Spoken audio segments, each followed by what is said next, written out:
My husband grabbed the microphone at our 25th anniversary party.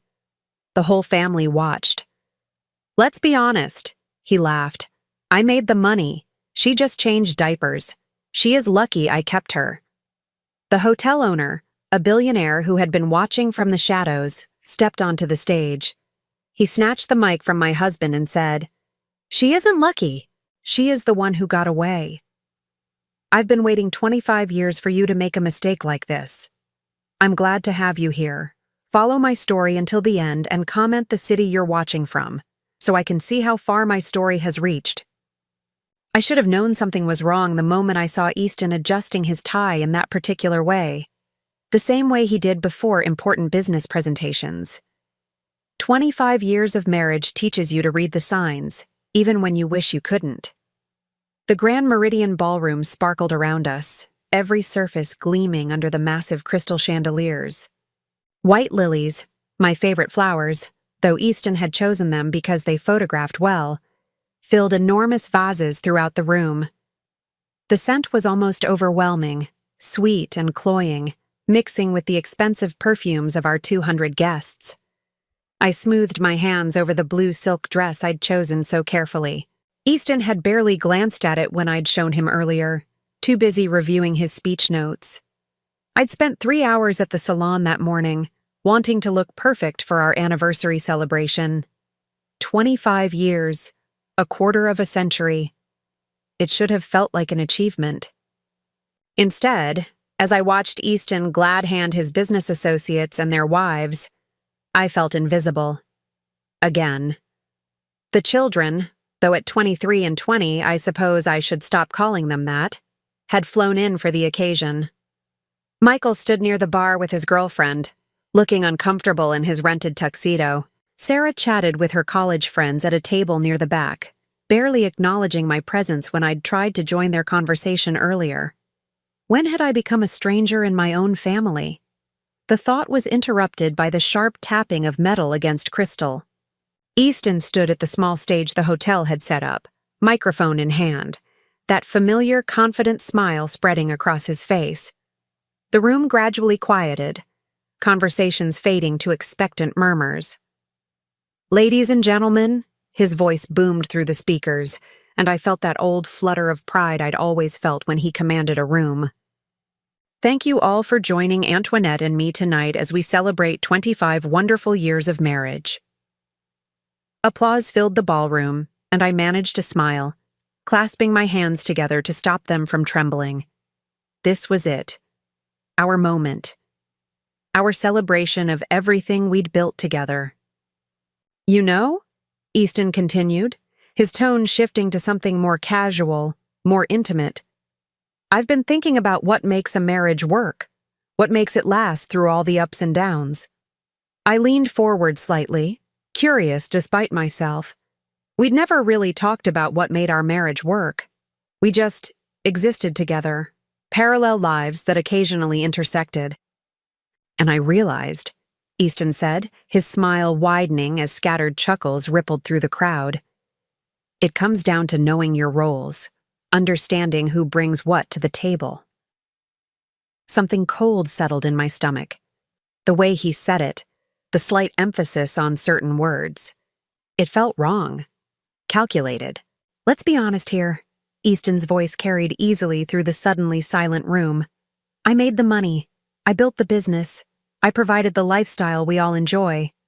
He gestured broadly at the opulent ballroom, at the designer gowns and expensive suits surrounding us. "Antoinette, well, she changed diapers." The words hit me like a physical blow. I actually felt my breath catch, felt the color drain from my face as the room erupted in uncomfortable laughter. Not real laughter, the kind of forced chuckling people do when they're witnessing something they shouldn't be witnessing. But Easton wasn't finished. "She is lucky I kept her," he said, and this time his smile looked sharp, predatory. "Really? What else would she do? She has no skills, no education that matters. She's been living off my success for 25 years. The room had gone completely silent now. Even the waitstaff had stopped moving, frozen in place like extras in a movie who'd forgotten their blocking. I could feel hundreds of eyes on me, feel the weight of their pity and embarrassment pressing down like a physical force. My hands were shaking now, my vision blurring as tears threatened to spill over.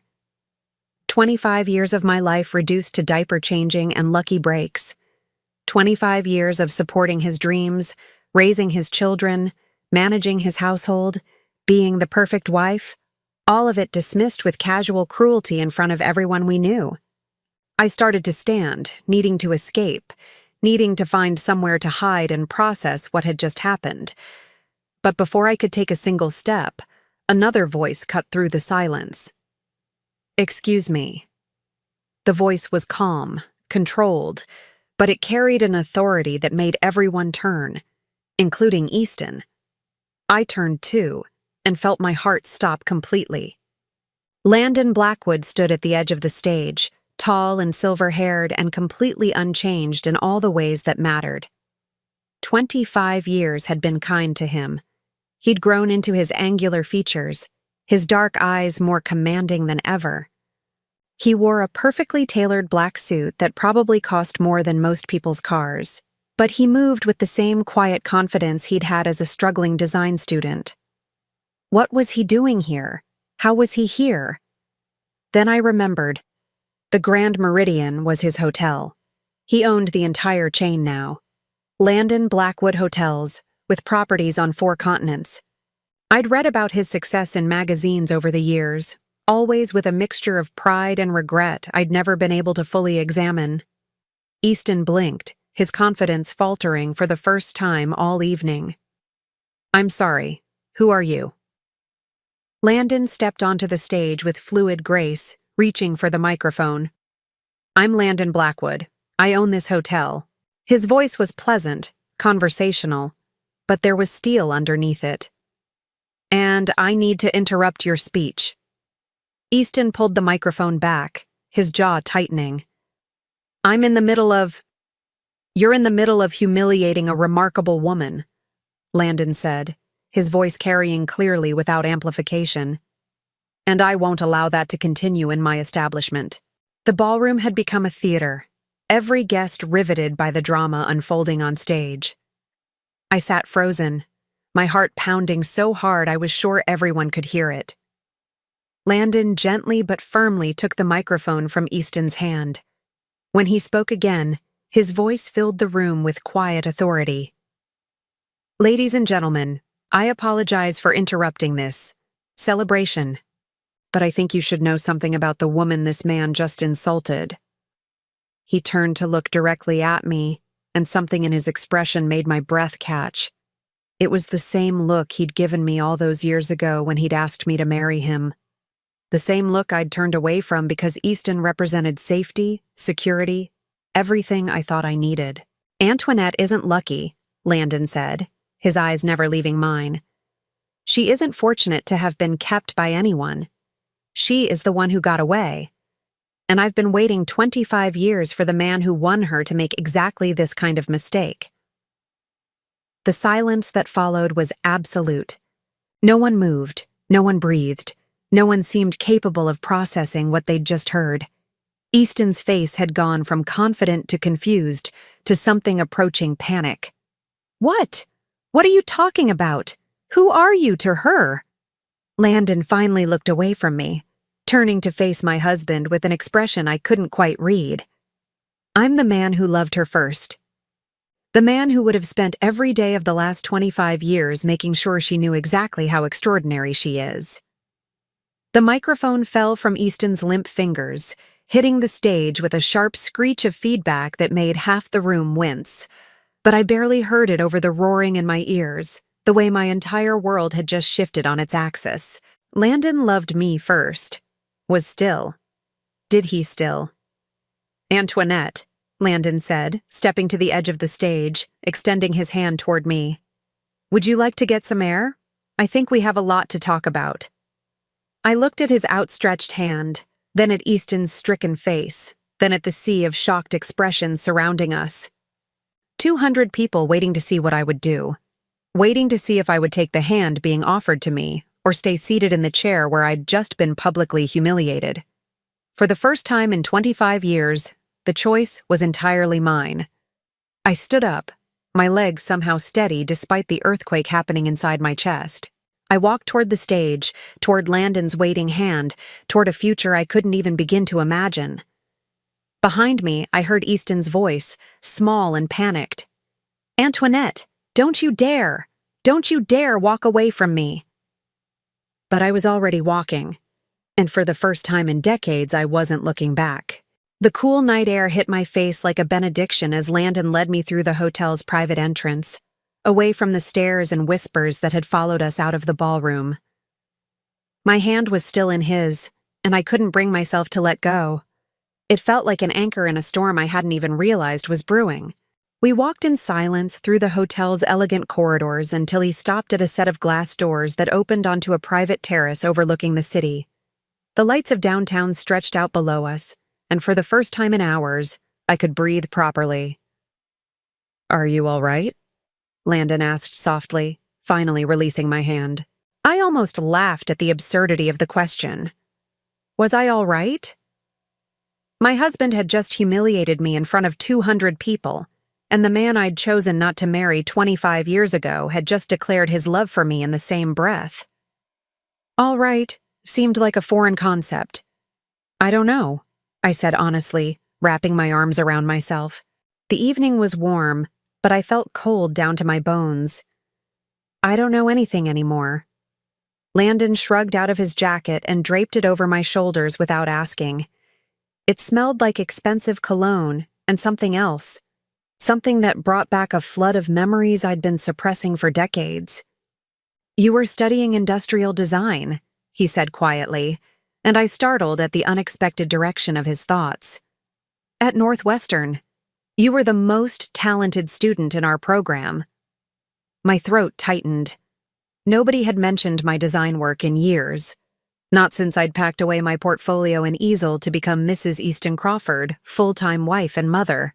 "That was a long time ago," I managed. "Not so long that I've forgotten the lamp design you created for Professor Williams' class, the one with the curved glass base that caught light from 3 different angles."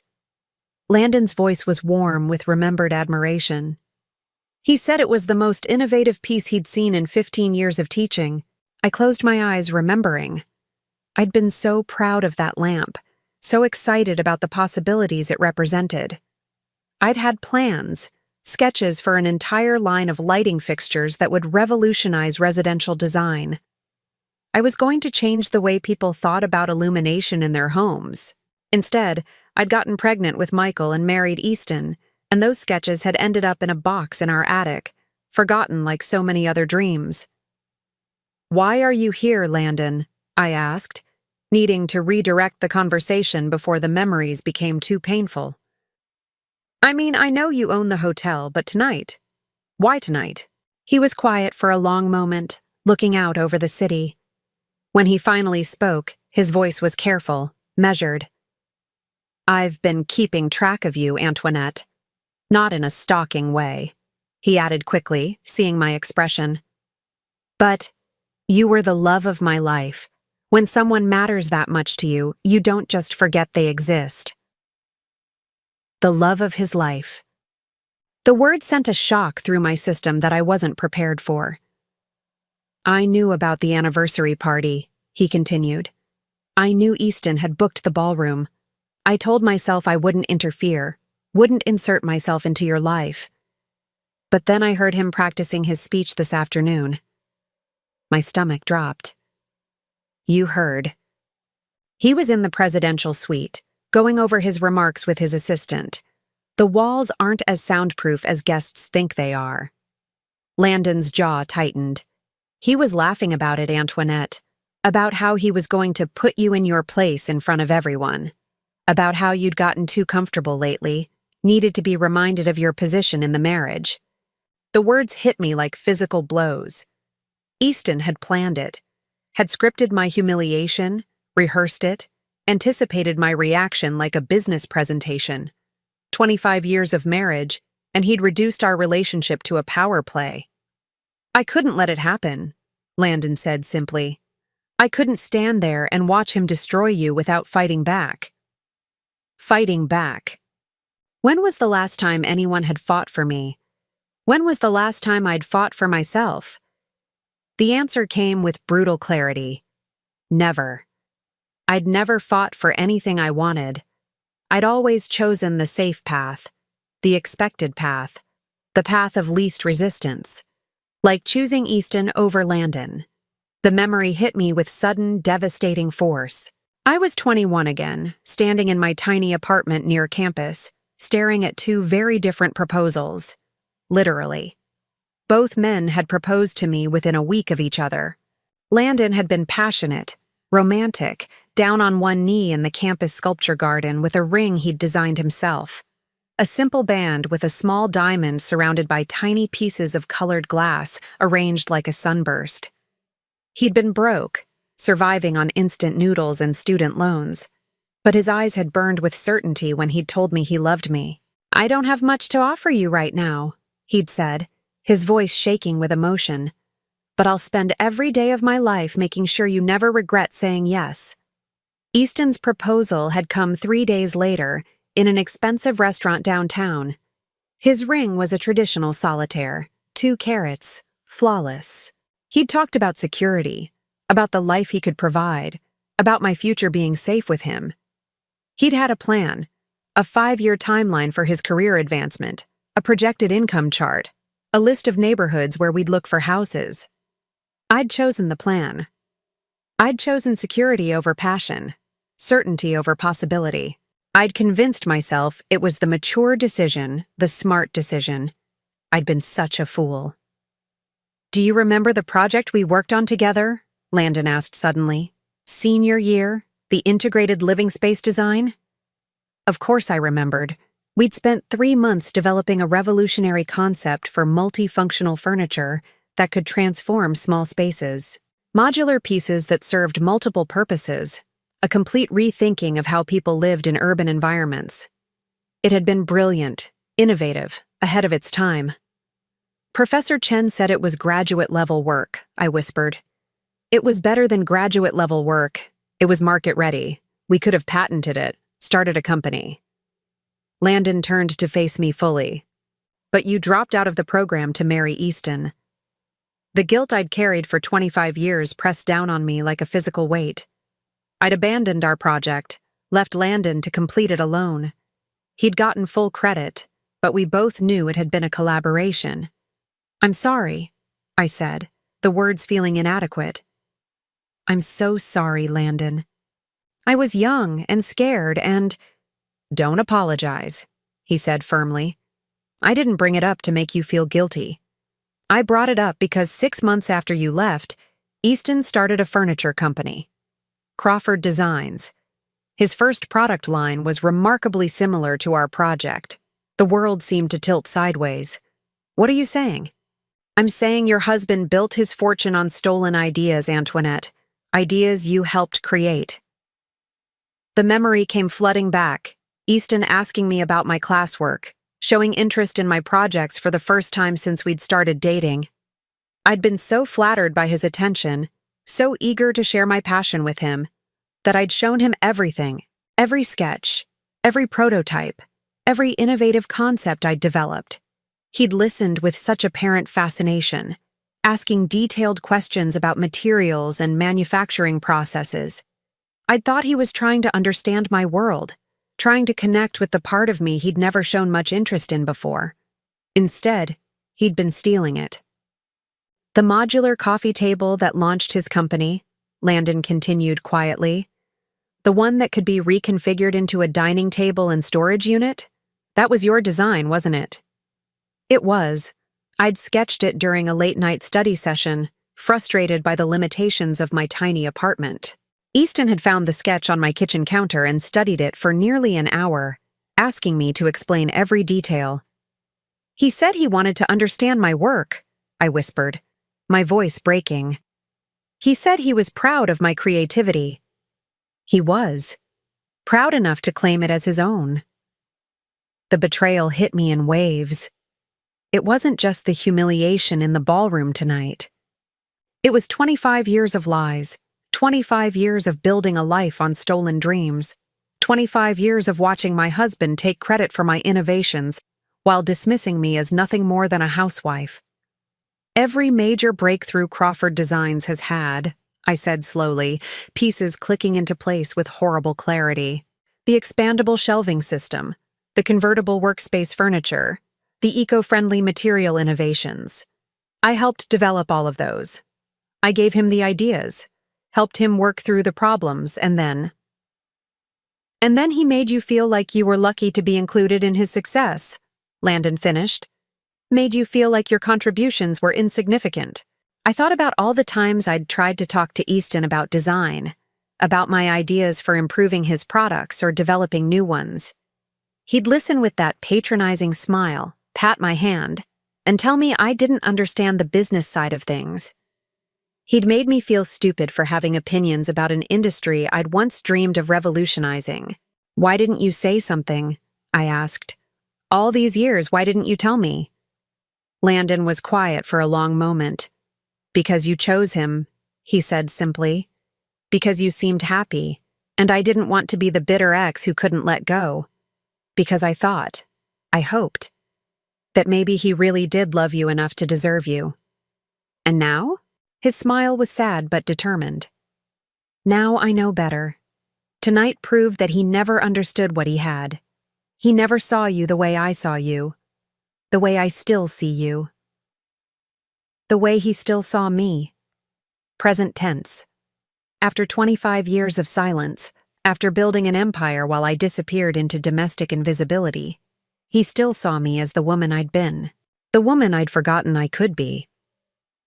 What am I supposed to do with this information, Landon? I can't just.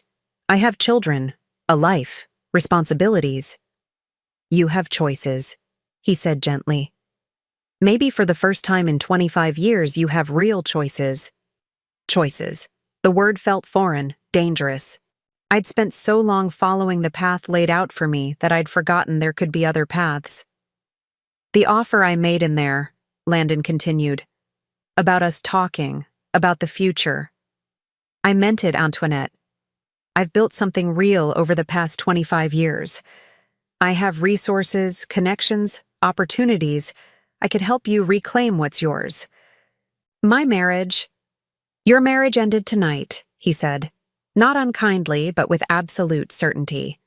The moment Easton humiliated you in front of 200 people, the moment he reduced 25 years of partnership to diaper changing and charity, your marriage ended. The only question now is what comes next. What comes next? Another foreign concept. For 25 years, I'd known what came next.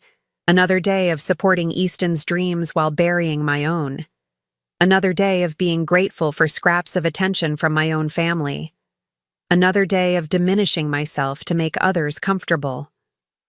I need time, I said finally. I need to think. Landon reached into his jacket pocket and pulled out a business card. Take all the time you need, but when you're ready to remember who you really are, call me. I took the card, my fingers brushing his in the exchange. The touch sent electricity through me, a reminder of feelings I'd spent 25 years suppressing. The woman who designed that lamp, he said softly. The woman who could see possibilities where others saw limitations. She's still in there, Antoinette. She's been waiting for someone to believe in her again. Believe in her. In me. When was the last time anyone, including myself, had believed in me? As Landon walked away, leaving me alone with the city lights and the weight of 25 years of revelations, I realized something that terrified and exhilarated me in equal measure. I wanted to remember who I really was. I wanted to find that woman again, even if it meant destroying everything I thought I knew about my life. The question was whether I had the courage to try. I didn't go home that night. I couldn't face Easton, couldn't stomach the thought of walking into our perfectly appointed house in Westfield Manor and pretending that everything was normal.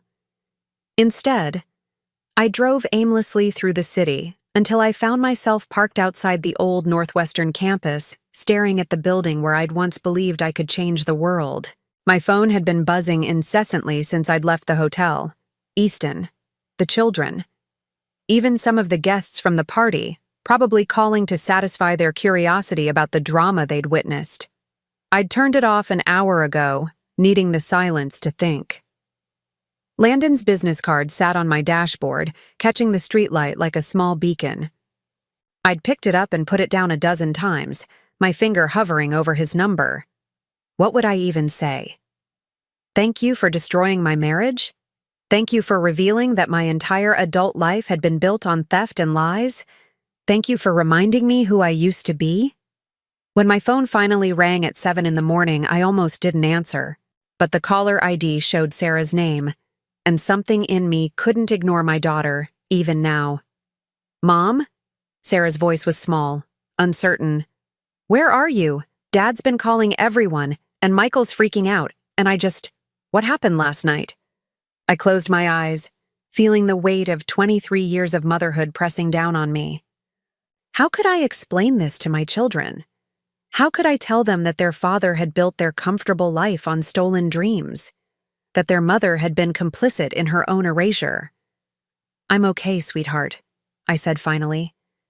I just needed some time to think.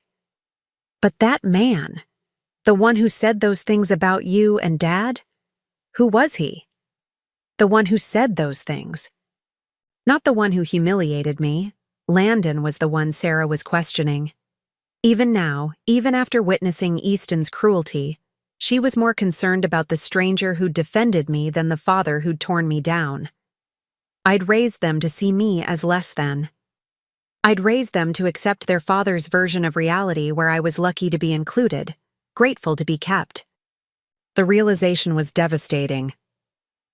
Someone I knew a long time ago, I said carefully, before I married your father. Silence stretched between us. Then quietly, Are you coming home? Home. The word felt foreign now, charged with implications I wasn't ready to examine. Was that massive house in Westfield really home? Or was it just another beautiful prison I'd helped build around myself? I don't know yet, I admitted. Sarah was quiet for a long moment. Dad's really upset. He's been drinking since last night, and he keeps saying he's going to ruin that man's business. He called some lawyers and Uncle Richard and... She trailed off, probably realizing she was sharing information I might not want to hear. Uncle Richard, Easton's brother, the one with connections in every industry that mattered. Of course Easton would call in reinforcements. He'd never been one to accept defeat gracefully, and last night had been the first time in 25 years that someone had publicly challenged his narrative. Sarah, I said gently, I need you to understand something. Whatever happens between your father and me, it has nothing to do with you and Michael. You're both adults now, and this is between us. But Mom, I love you, I interrupted. I have always loved you. But I need some time to figure out what comes next.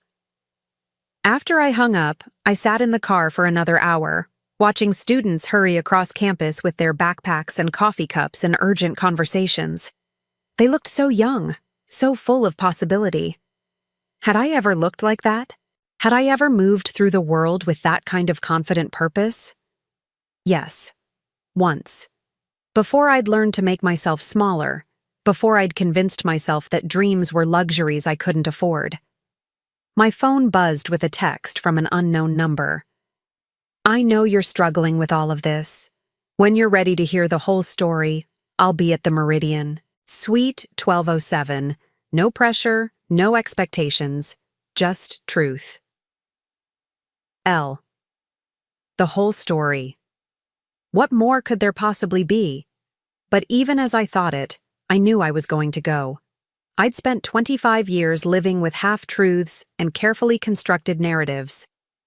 If I was going to rebuild my life, if I was even going to understand what needed rebuilding, I needed to know everything. The elevator ride to the 12th floor felt endless.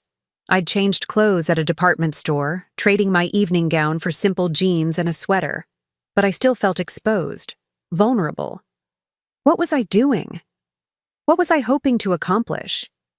Landon answered the door before I could knock, as if he'd been waiting by the window. He looked different in daylight, more human somehow. The silver in his hair was more pronounced, and there were lines around his eyes that spoke of years of hard work and responsibility. But his smile was the same, warm, genuine, touched with something that might have been relief. "Thank you for coming," he said simply, stepping aside to let me in. The suite was elegant, but not ostentatious, decorated in warm neutrals with floor-to-ceiling windows overlooking the city. A pot of coffee sat on the table, along with pastries from what I recognized as the hotel's signature bakery. He'd prepared for my visit without being presumptuous about it. "I wasn't sure you would," he continued, gesturing for me to sit wherever I was comfortable. I chose the chair by the window, needing the light and the view to ground me. "I almost didn't. This is complicated." "It doesn't have to be." Landon sat across from me, leaving plenty of space between us. "I'm not trying to complicate your life, Antoinette. I'm trying to simplify it." "By telling me my marriage was built on stolen ideas? By declaring your feelings in front of 200 people? That's simplifying?" He had the grace to look embarrassed. "The declaration wasn't planned. Seeing him humiliate you like that, I lost my temper. It wasn't my finest moment." "But you meant it. What you said about waiting 25 years. It wasn't really a question, but he answered anyway. Every word. The honesty in his voice sent a shock through me. After years of Easton's calculated responses, his careful management of every conversation, Landon's directness was almost overwhelming. "Why?" I asked. "You could have had anyone.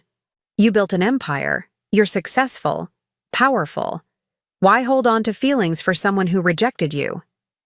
Landon was quiet for a long moment, looking out at the city.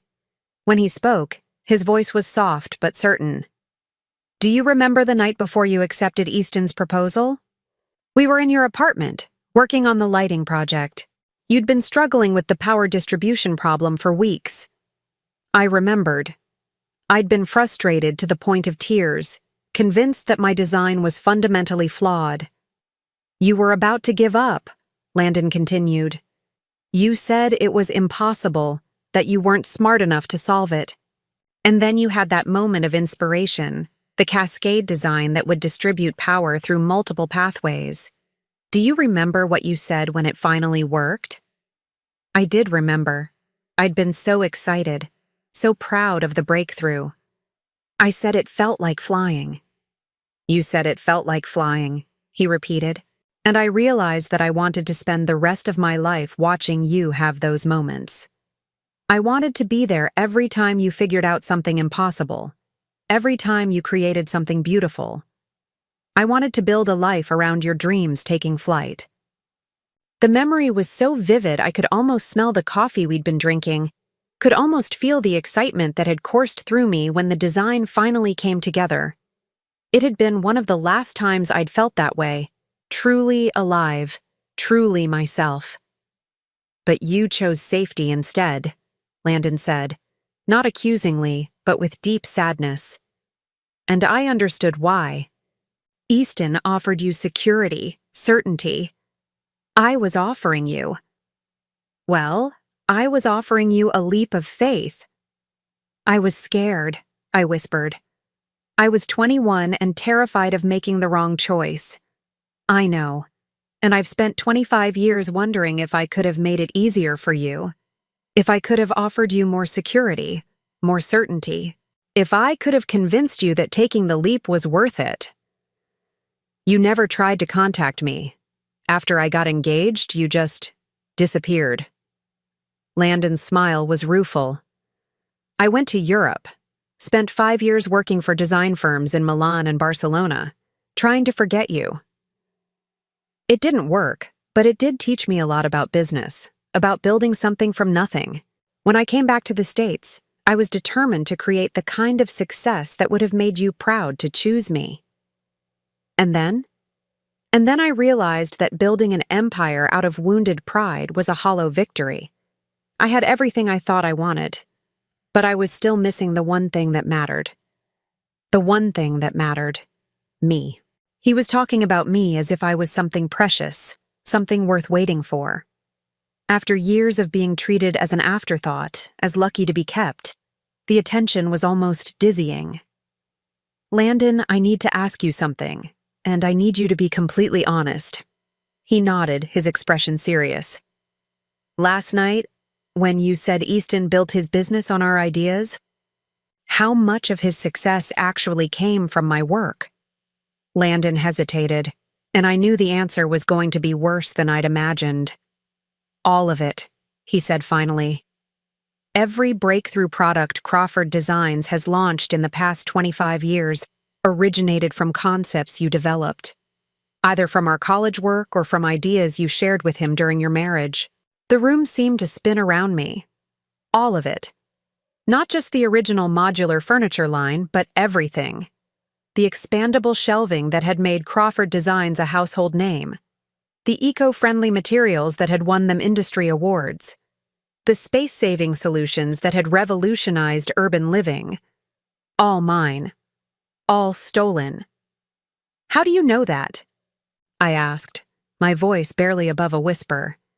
Because I've been watching Crawford Designs for 25 years, waiting to see if Easton would ever create something original. He never did. Every innovation he claimed was a variation on work you'd already done. Sometimes he changed the materials or modified the proportions, but the core concepts were always yours. But how could you possibly know? Because I kept copies of everything we worked on together. Every sketch, every prototype, every brainstorming session.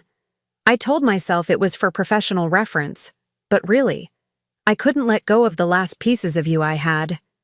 He stood and walked to a sleek briefcase by the window, withdrawing a thick portfolio. When he set it on the coffee table between us, my breath caught. It was my old sketch pad from senior year, the one I'd thought was lost in the chaos of moving out of my dorm. The leather cover was worn soft with age, but I recognized every scuff and stain. You kept this? I whispered, reaching out to touch the familiar surface.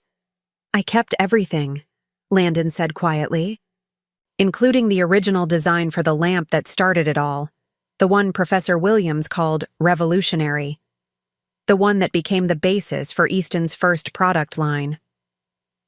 I opened the portfolio with trembling hands, and 25 years of suppressed memories came flooding back.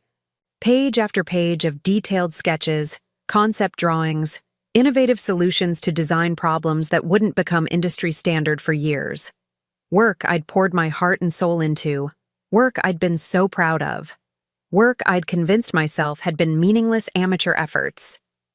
He made me believe I was nothing, I said, tears blurring my vision as I turned the pages.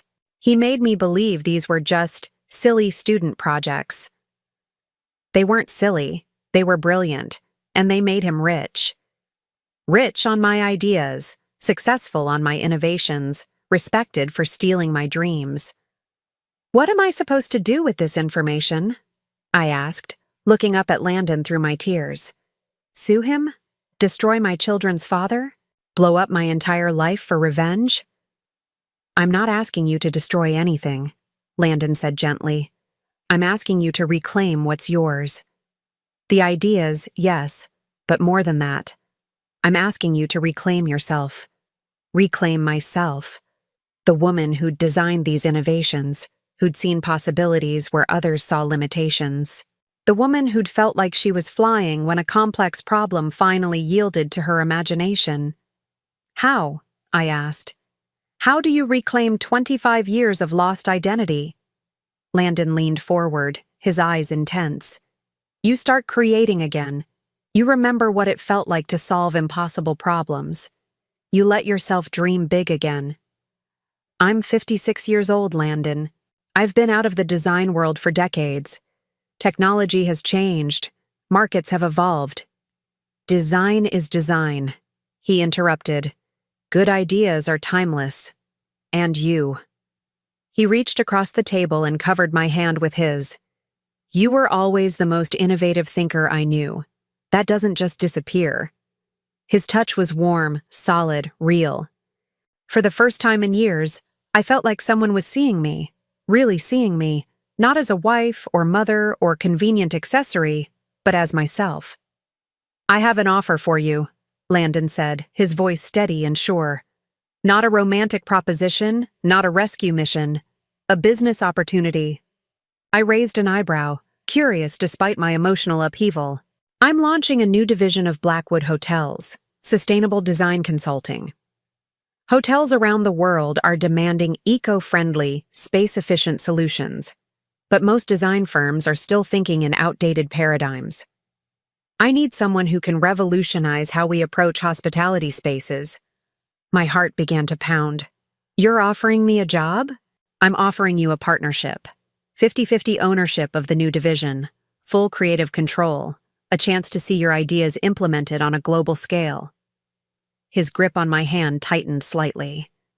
"A chance to show the world what Antoinette Crawford can really do."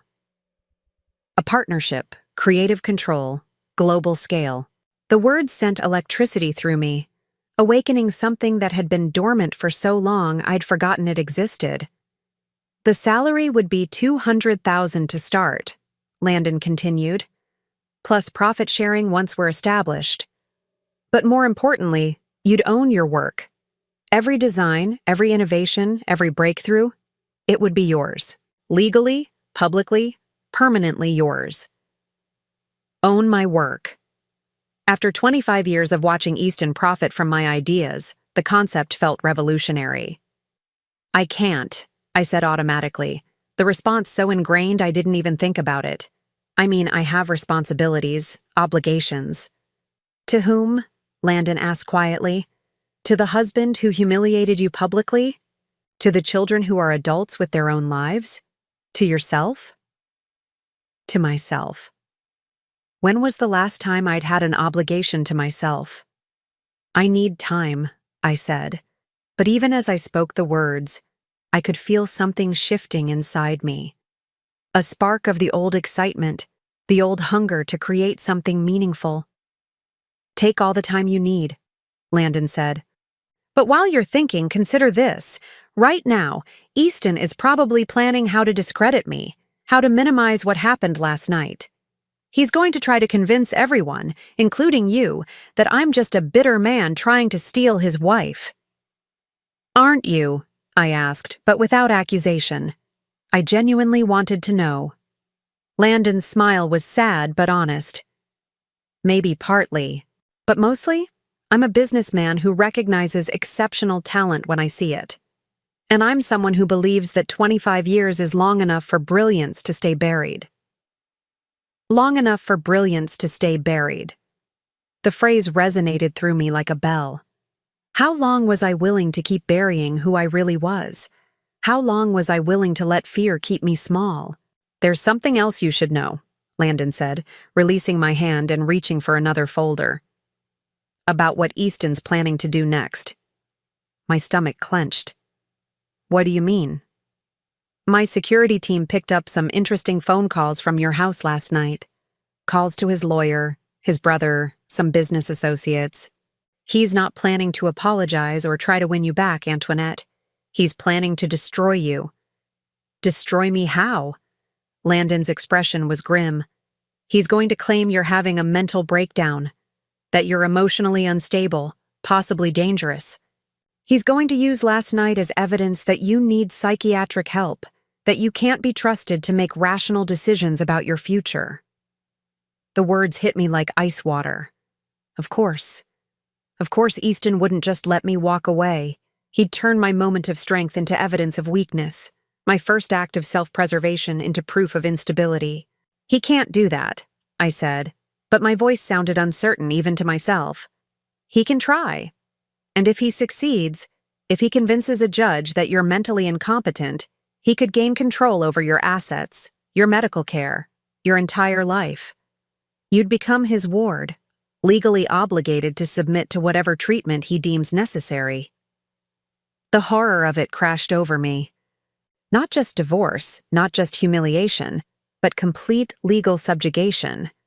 Easton wouldn't just take my past, he'd steal my future too.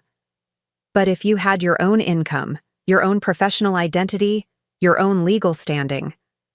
Landon let the implication hang in the air. You're saying I need to move fast. I'm saying you need to choose who you're going to be. The woman who lets herself be destroyed by a man who never deserved her, or the woman who takes back everything he stole and builds something even better. I looked down at the portfolio again, at years of work I'd forgotten I was capable of. Then I looked at Landon, at the man who'd kept faith with my potential even when I'd lost faith in myself. For the first time in 25 years, I knew exactly what I needed to do. The only question was whether I had the courage to do it. I drove home to Westfield Manor in a daze, Landon's portfolio carefully secured in my passenger seat like precious cargo. The familiar tree-lined streets seemed different somehow, smaller, as if I was seeing them through new eyes. The massive houses with their perfect lawns and pristine facades looked less like dreams fulfilled and more like beautiful prisons. Our house, Easton's house, I corrected myself, sat at the end of a curved driveway, all Georgian columns and manicured hedges. I'd once been so proud of this place, so grateful that Easton's success had allowed us to live here. Now I wondered how many of my stolen ideas had paid for those marble steps, those hand-carved moldings, that 3-car garage. Easton's Mercedes was in the driveway, along with his brother Richard's silver BMW. Of course, Richard was here. The cavalry had arrived to help Easton manage the crisis of his wife developing a backbone. I sat in my car for several minutes, gripping the steering wheel and trying to gather my courage. Through the large front windows, I could see movement in the living room. 2 figures pacing, gesturing, planning. Planning what to do about me, no doubt. My phone buzzed with another text from Sarah. Dad says you've been acting strange lately. Are you okay? Should I come home? Acting strange. Already the narrative was shifting, just as Landon had predicted. Easton was laying the groundwork for his mental instability defense, preparing to paint my moment of clarity as evidence of breakdown. I turned off the car and gathered my resolve. If I was going to do this, if I was really going to reclaim my life, I needed to move fast. Easton had 25 years of experience managing me, controlling the story, making me doubt my own perceptions. I couldn't let him do it again. The front door was unlocked, as always. Easton had never worried about security in our wealthy neighborhood. Why would he? He'd never had anything to fear from the person who posed the greatest threat to his carefully constructed life. Antoinette. His voice called from the living room before I'd even closed the door. Is that you? Yes, I called back, surprised by how steady my voice sounded. It's me. I found them in the living room, Easton and Richard seated across from each other like generals planning a campaign. Papers were spread across the coffee table, legal documents by the look of them. They both looked up when I entered, their expressions a careful mixture of concern and assessment. Sweetheart, Easton said, rising to his feet with the kind of solicitous manner one might use with an invalid. We've been so worried about you when you didn't come home last night. I needed time to think, I said simply, staying near the doorway. I didn't want to get trapped in the middle of the room, surrounded by their careful manipulation. Richard stood as well, his expression professionally sympathetic. As Easton's lawyer brother, he'd had plenty of practice managing difficult situations. Antoinette, I think we should talk about what happened last night.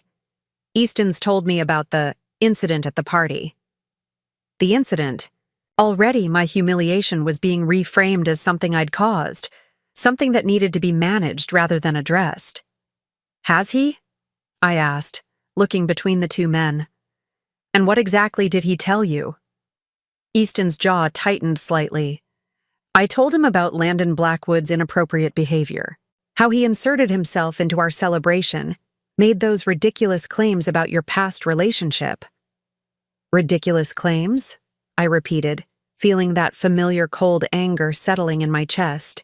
Which part was ridiculous, Easton? The part where he said he loved me or the part where he said I was talented? Antoinette, Richard began, but I cut him off. No. I want to hear from my husband. I want to hear him explain which part of what Landon said was ridiculous. Easton's mask of concern slipped slightly, revealing the irritation underneath.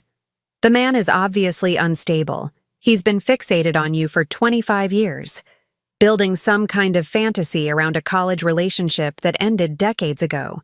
A fantasy, I said slowly. So when he said I was a talented designer, that was fantasy. You took a few art classes, Easton said dismissively. It's hardly the foundation for a career. A few art classes. I felt the familiar sting of his casual dismissal, but this time it was accompanied by something else. Clarity. For the first time, I could see exactly what he was doing, how he minimized my accomplishments to maintain his own superiority. Industrial design, I corrected. I was studying industrial design. I was good at it. Richard cleared his throat uncomfortably. Perhaps we should focus on the present situation. Antoinette, we're concerned that this man might be trying to manipulate you, to take advantage of what was obviously an emotional moment. Take advantage. Of course that was their interpretation.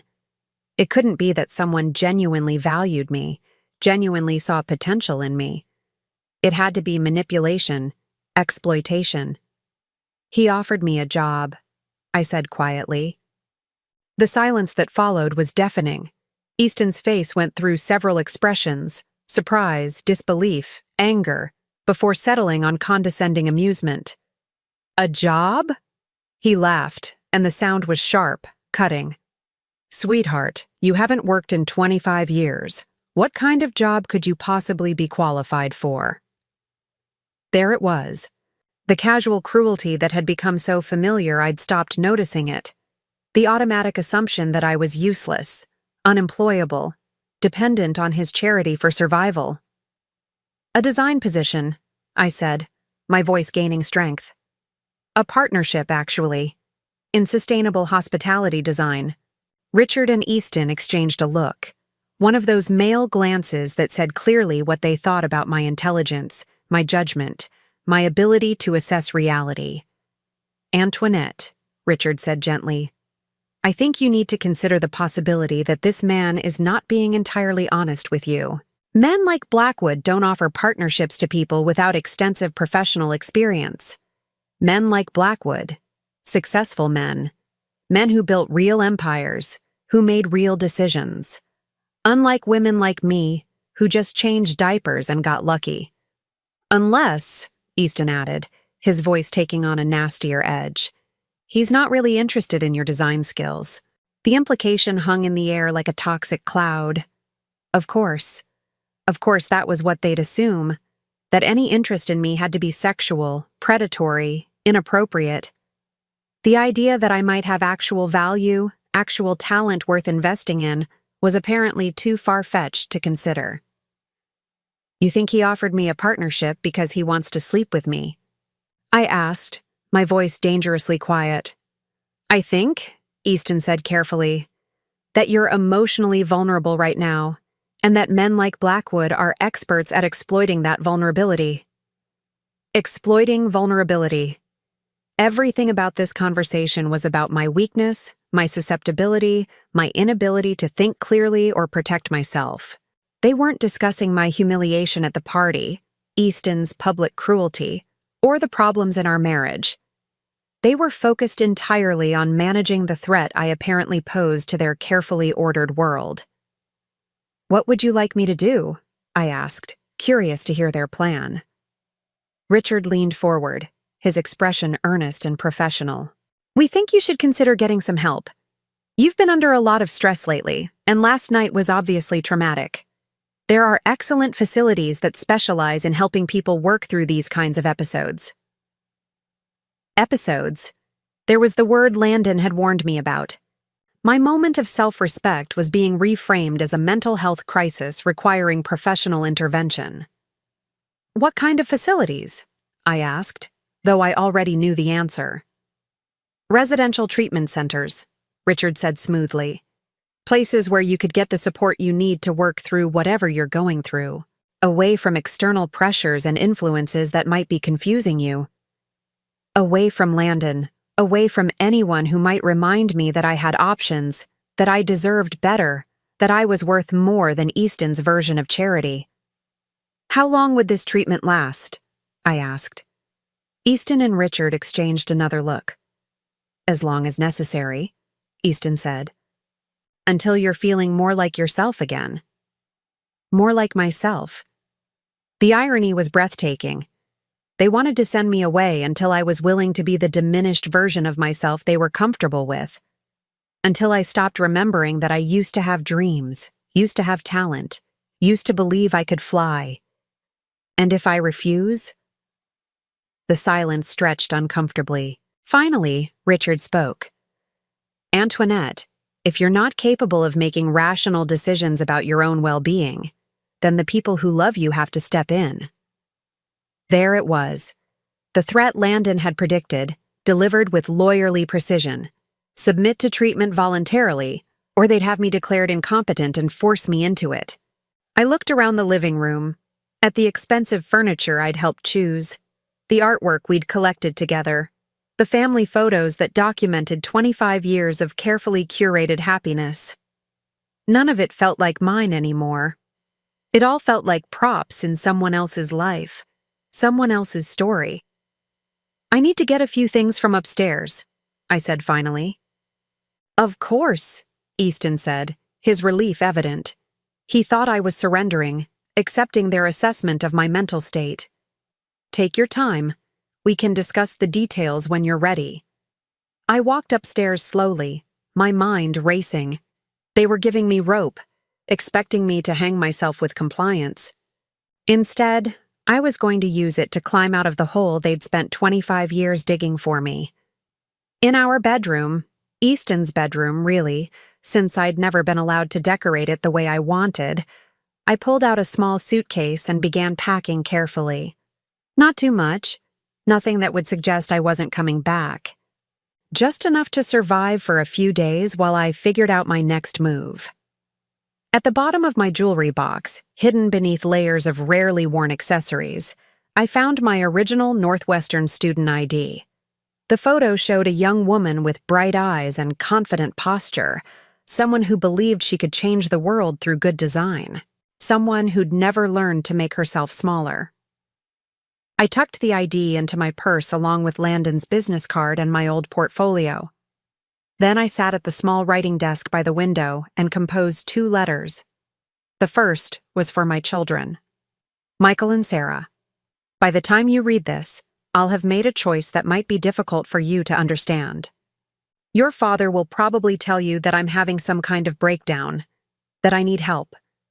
I want you to know that I've never been thinking more clearly. I'm not abandoning you. I'm not choosing someone else over our family.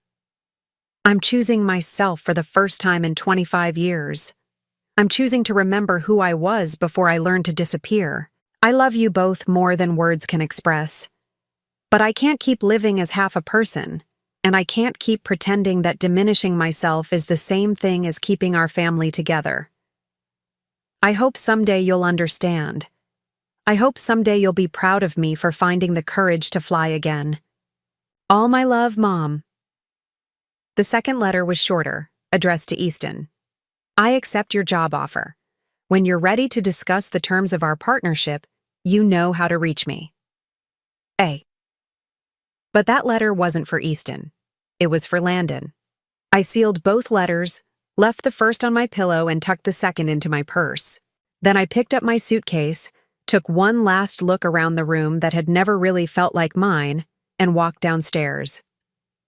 Easton and Richard were still in the living room, their legal documents spread across the coffee table like battle plans. "All set?" Easton asked, looking up with that patronizing smile I'd once found comforting. "Yes," I said. "I think I am." I walked to the front door, my heart pounding so hard I was sure they could hear it. Any second now, one of them would ask where I was going, would notice that I was carrying a suitcase instead of just grabbing my purse. But they didn't. They were so certain of my compliance, so confident in their assessment of my limitations. that it never occurred to them that I might have my own plan. "Antoinette?" Easton called as I reached for the door handle. I turned, expecting to be caught, expecting to have to fight my way out. "Drive carefully," he said, "and call us when you get to the facility. We want to know you've arrived safely." I nodded, not trusting my voice. Then I walked out the front door of the house I'd called home for 25 years, got into my car, and drove away from everything I'd ever known. I didn't look back.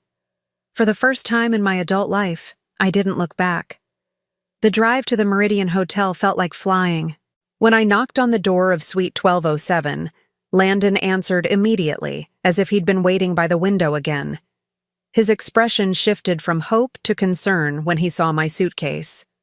"Are you all right?" he asked, stepping aside to let me in. I set down my suitcase and reached into my purse, pulling out the letter I'd written. "I accept your job offer," I said, handing it to him. "When can I start?" Landon read the letter, his expression shifting to something that might have been wonder. "Are you sure about this? Once we move forward, there's no going back. Easton will fight this with everything he has." "I know," I said, "but I'm tired of being afraid. I'm tired of being small. I'm tired of pretending that I'm grateful to be kept when I should have been building something of my own all along." Landon smiled. Not the careful professional smile he'd worn during our business discussions, but something warm and real and full of possibilities. "In that case," he said, "welcome to Blackwood Design Partners. I think we're going to build something extraordinary together." Something extraordinary. After 25 years of being told I was ordinary at best, the words felt like a promise and a challenge rolled into one. 3 weeks after I walked out of Easton's carefully controlled world, I was sitting in the bright, modern office space that Landon had secured for Blackwood Design Partners. Sunlight streamed through floor-to-ceiling windows, illuminating the drafting tables and computer workstations that would soon house our revolutionary approach to sustainable hospitality design. I'd been working 16-hour days, partly because I was genuinely excited about the projects we were developing, but mostly because I was terrified that if I stopped moving, I'd lose my nerve and crawl back to the safety of my old life. The transformation had been swift and stunning.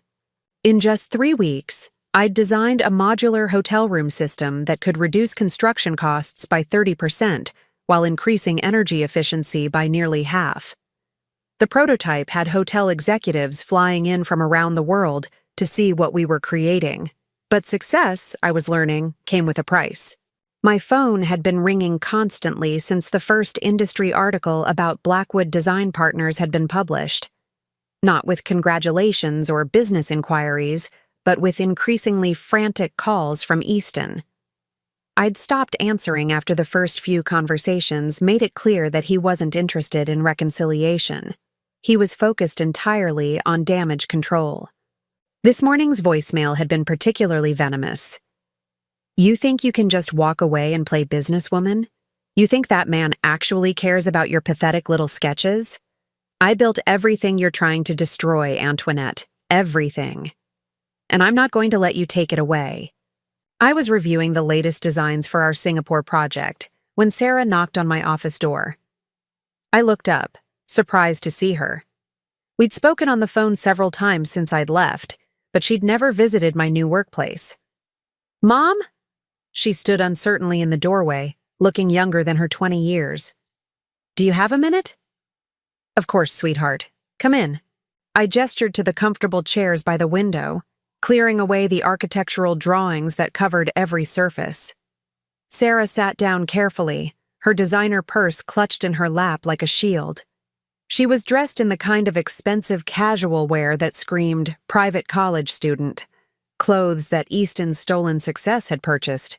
"I've been talking to Dad," she began, and I felt my stomach clench.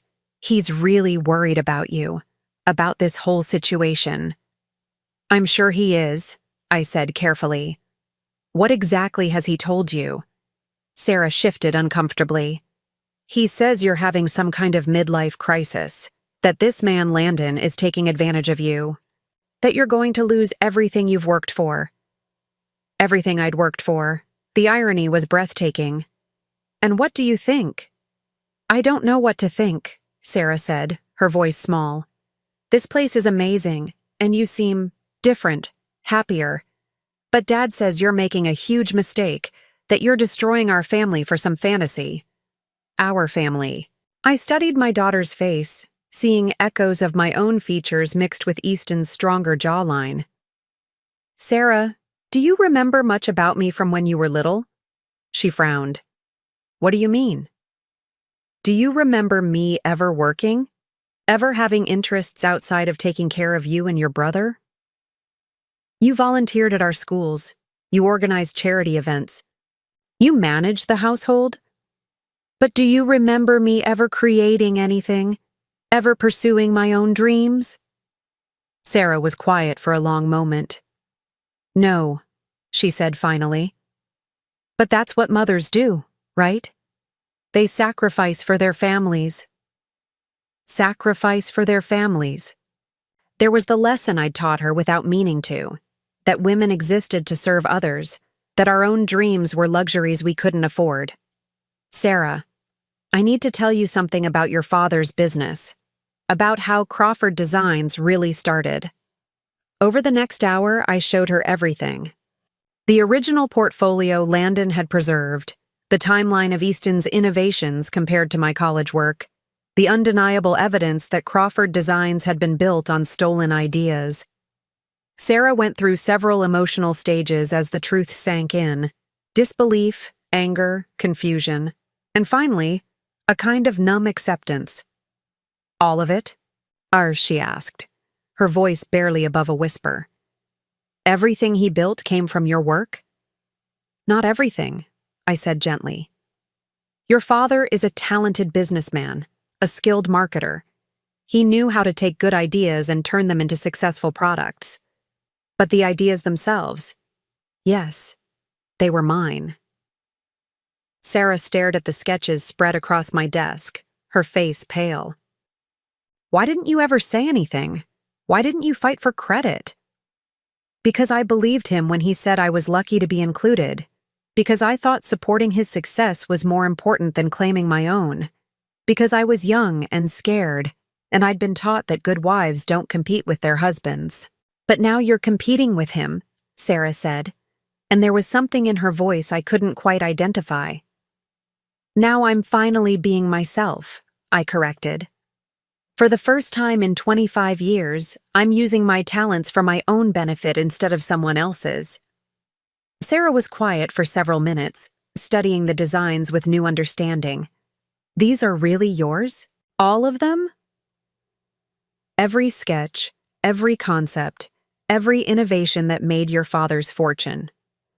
I paused, choosing my words carefully. Sarah, I need you to understand something. I'm not trying to hurt your father, and I'm not trying to destroy your security. But I can't keep living as half a person just to preserve everyone else's comfort.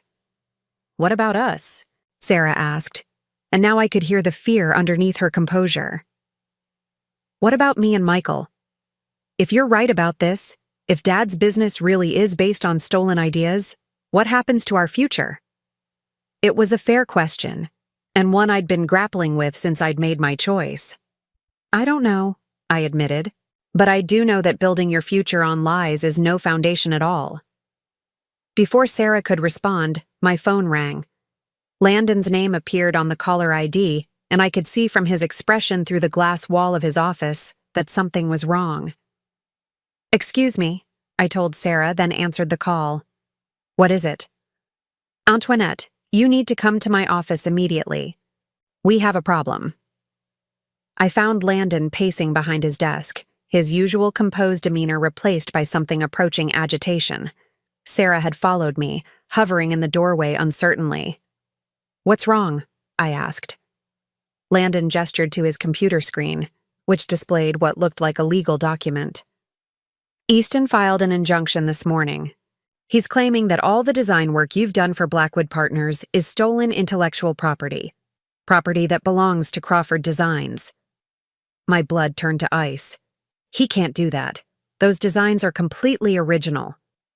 He's claiming they're derivative of work you did during your marriage, which under California law would make them community property. He's arguing that since you were unemployed and he was your sole source of financial support, any intellectual property you developed during the marriage belongs to both of you. But that's insane. I never worked on these specific projects during our marriage. It doesn't matter, Landon said grimly. He doesn't have to prove the designs are identical. He just has to demonstrate that they're based on techniques and concepts you developed while married to him. And given that your original portfolio clearly shows the foundation for everything you're doing now. The implications hit me like a physical blow. Easton wasn't just trying to hurt me, he was trying to steal my work again. Even now, even after everything, he was attempting to claim ownership of my creativity. There's more, Landon continued.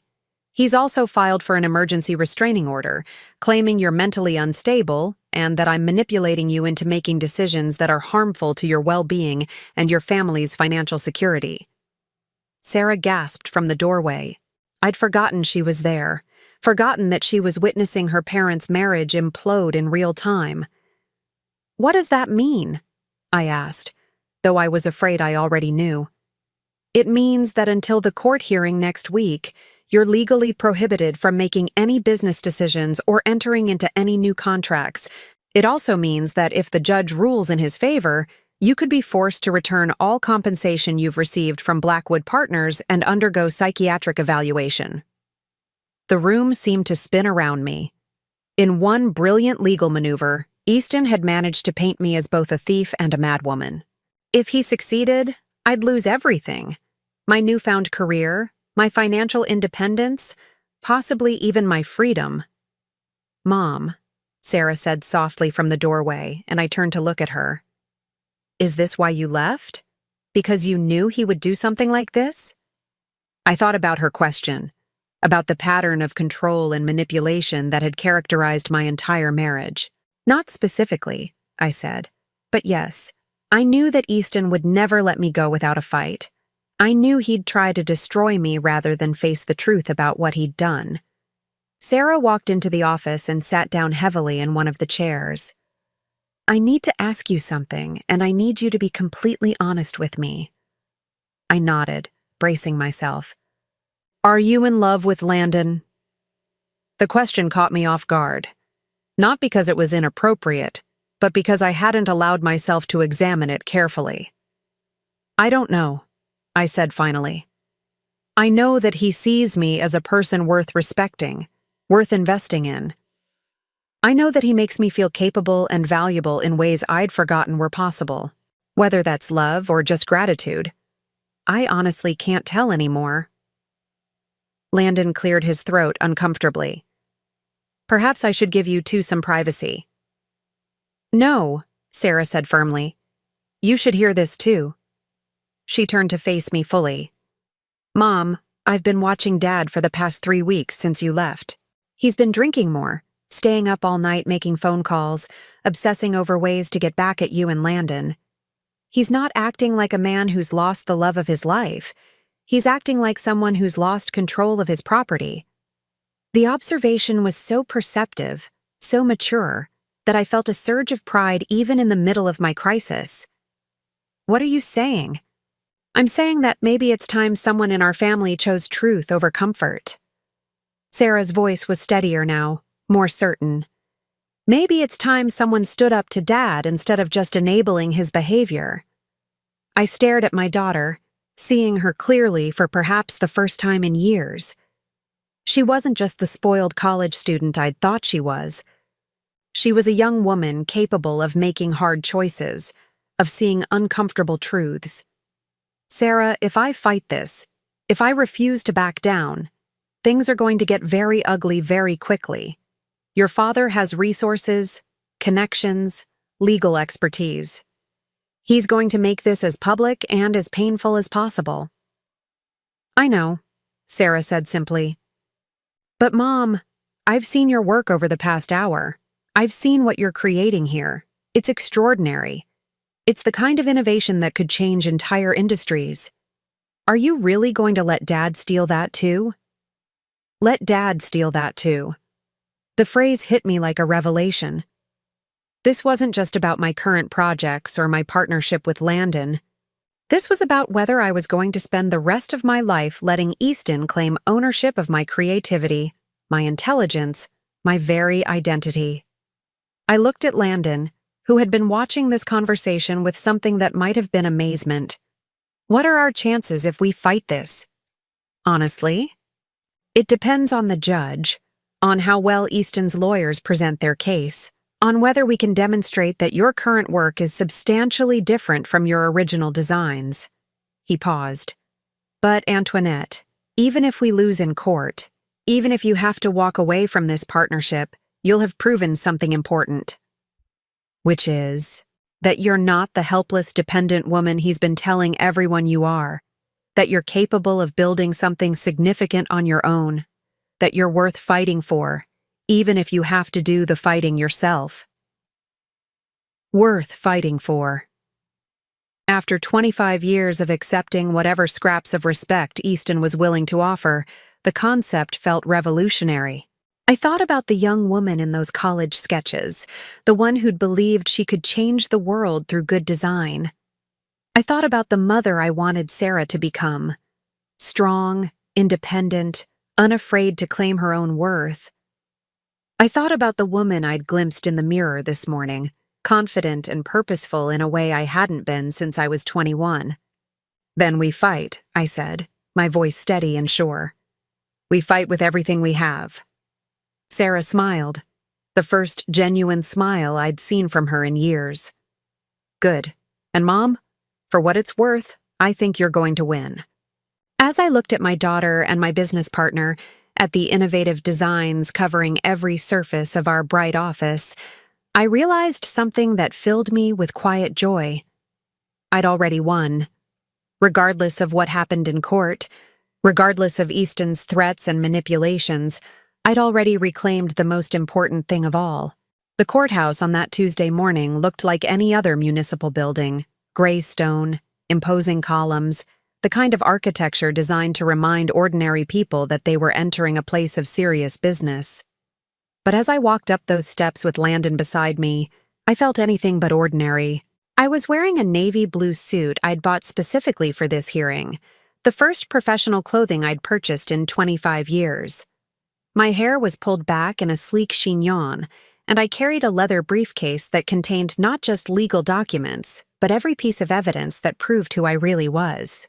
Easton was already there when we entered the courtroom, flanked by his team of expensive lawyers.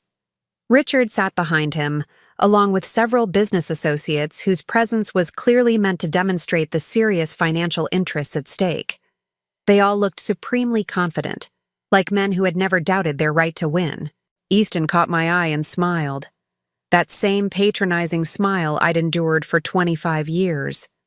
It was meant to remind me that I was out of my league, that I should be grateful he was willing to take me back after my little rebellion. Instead, it reminded me of everything I was fighting against. Judge Patricia Holloway was a woman in her early 60s with sharp eyes and graying hair pulled back in a no-nonsense style. She reviewed the preliminary documents with the kind of focused attention that suggested she wasn't easily impressed by legal theatrics. "This is an unusual case," she said, looking up from her papers. "We have a request for an injunction claiming theft of intellectual property, combined with allegations of mental incapacity. Mr. Crawford, you're claiming that your wife's current business activities constitute theft of marital assets?" Easton's lead attorney, a sleek man named Harrison Weber, stood to address the court. "Yes, Your Honor, Mrs. Crawford has taken proprietary design concepts developed during the course of her 25-year marriage and used them to benefit a competing business enterprise. Under California community property law, those concepts belong equally to both spouses. And you're also claiming that Mrs. Crawford lacks the mental capacity to make these business decisions. We're concerned about Mrs. Crawford's emotional state, Your Honor. She abandoned her family home without warning, entered into business partnerships with a man she barely knows, and has been making increasingly erratic decisions. We believe she may be experiencing a psychological crisis that's affecting her judgment. I felt my lawyer, Janet Morrison, tense beside me.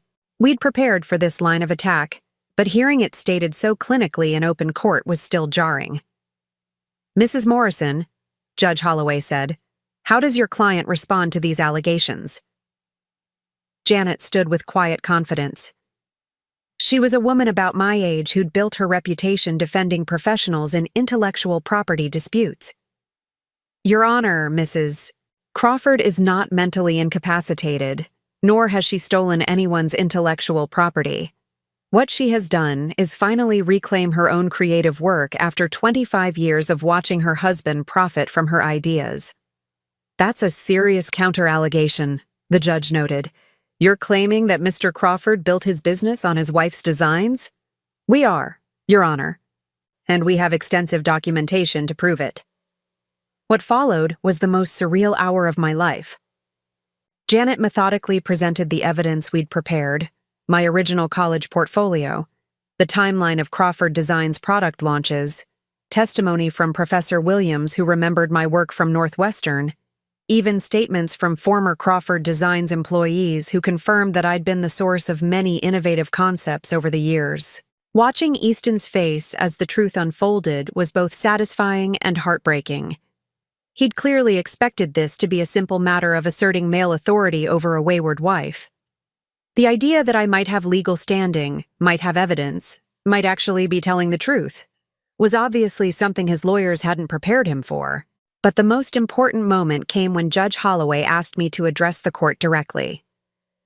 "Mrs. Crawford," she said, "I'd like to hear from you personally. Can you explain to the court why you left your marriage and entered into this business partnership?"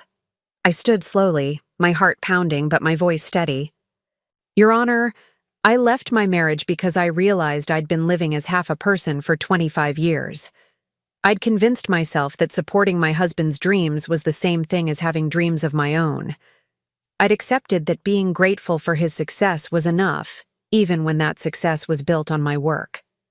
I paused, looking directly at Easton. For 25 years, I told myself that love meant sacrifice, that good wives don't compete with their husbands, that being kept was a privilege I should be grateful for. But that night at our anniversary party, when my husband publicly reduced my contributions to diaper changing and luck, I finally understood that I hadn't been loved. I'd been managed. Easton's lawyer started to object, but Judge Holloway waved him off. "Continue, Mrs. Crawford."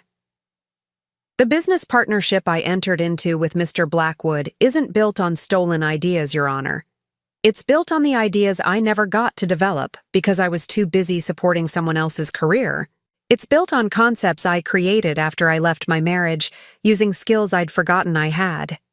And yes, those skills were developed during my marriage, but they were developed by me. They're mine." I reached into my briefcase and pulled out a folder containing my most recent designs, the modular hotel system that was revolutionizing sustainable hospitality design. "These are the designs Mr. Crawford claims belong to him," I said, handing the folder to the judge. "They were created 3 weeks ago in my new office, using software I taught myself and concepts I developed independently. They bear no resemblance to anything in my original college work or anything Crawford Designs has ever produced. They are entirely my own creation." Judge Holloway examined the designs carefully, comparing them to the earlier work we'd submitted as evidence.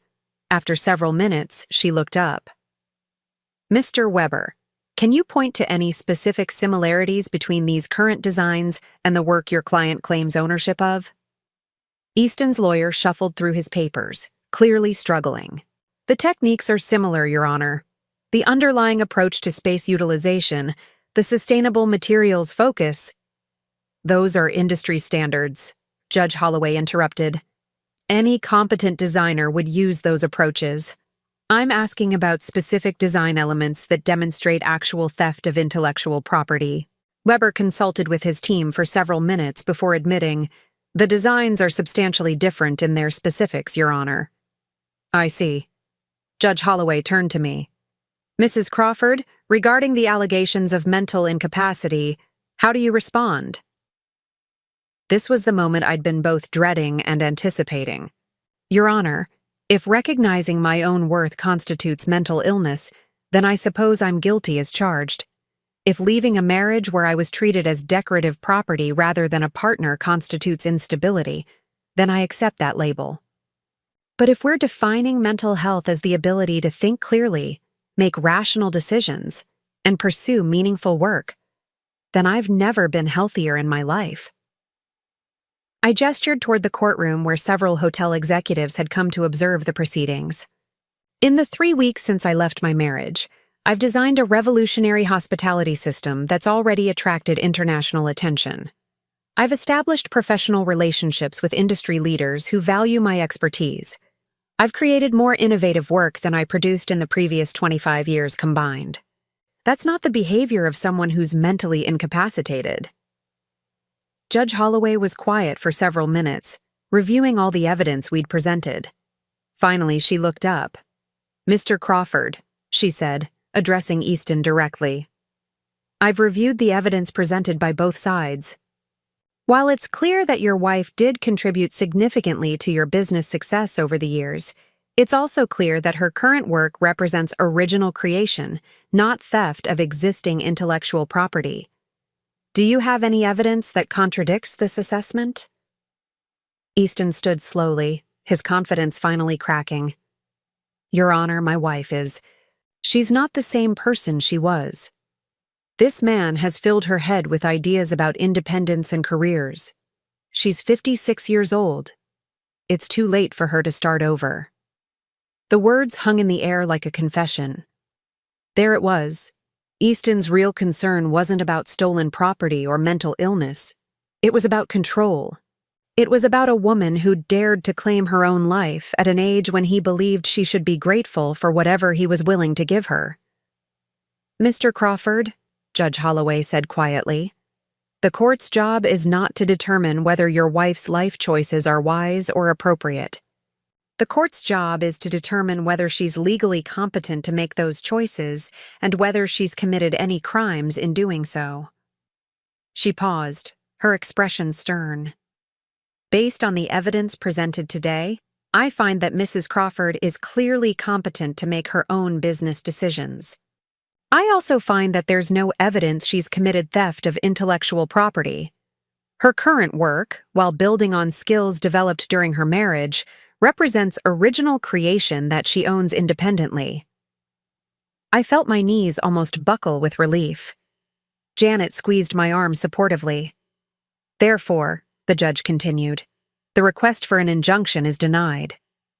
The request for psychiatric evaluation is denied. Mrs. Crawford is free to continue her business partnership and retain any compensation she's received.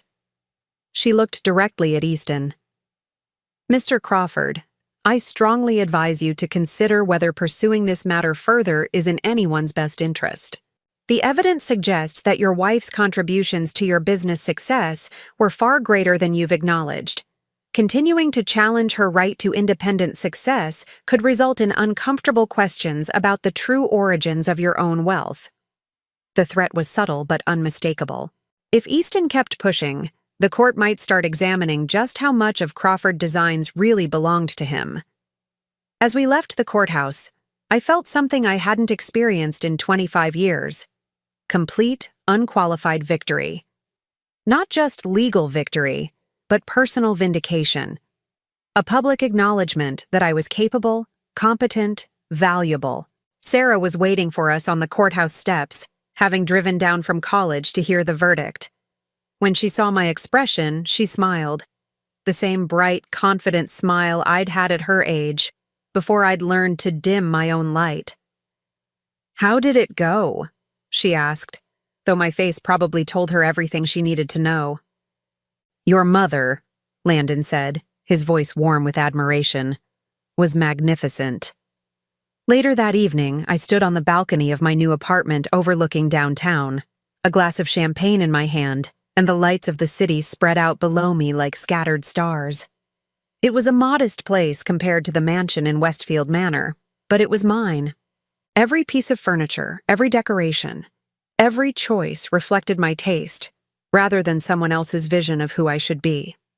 My phone had been ringing all afternoon with congratulations from colleagues, interview requests from industry publications, and business proposals from hotels around the world who'd heard about our innovative approach to sustainable design. The woman who'd once been dismissed as unemployable was now being courted by Fortune 500 companies. But the call that meant the most had come from Michael, my son, who'd been silent through most of the divorce proceedings. "Mom," he'd said, his voice quiet but certain, "I owe you an apology. I've been talking to Sarah about everything that happened, about Dad's business and your work, and I'm sorry. I'm sorry I didn't see it sooner. I'm sorry I didn't stand up for you." "You don't need to apologize," I'd told him. "You were raised to see me a certain way. We all were. But I should have looked closer. I should have asked questions. You're brilliant, Mom. You always were. I guess I never thought about where Dad's ideas really came from." Now, standing on my balcony, I thought about the young woman who'd designed that revolutionary lamp in college, who'd believed she could change the world through good design. She'd been buried for 25 years under layers of compromise and diminished expectations, but she'd never really died. She'd just been waiting. The door behind me opened, and Landon stepped onto the balcony carrying his own glass of champagne. We'd maintained strictly professional boundaries during the legal proceedings, but now, with the court case behind us and our partnership secure, we could finally acknowledge what had been building between us. "Penny for your thoughts," he said, moving to stand beside me at the railing.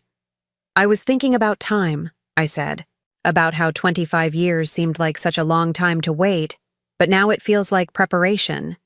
Like everything I went through was teaching me to value what I have now." "And what do you have now?" I looked at him, this man who'd kept faith with my potential even when I'd lost faith in myself, then out at the city where I was building something entirely my own. "Everything," I said simply. "I have everything." Landon reached for my hand, and I didn't pull away. His touch was warm, solid, real, not the desperate grasping of someone trying to possess me, but the gentle connection of someone who valued who I was. Now I'm curious about you who listened to my story. What would you do if you were in my place? Have you ever been through something similar? Comment below, and meanwhile, I'm leaving on the final screen 2 other stories that are channel favorites, and they will definitely surprise you. Thank you for watching until here.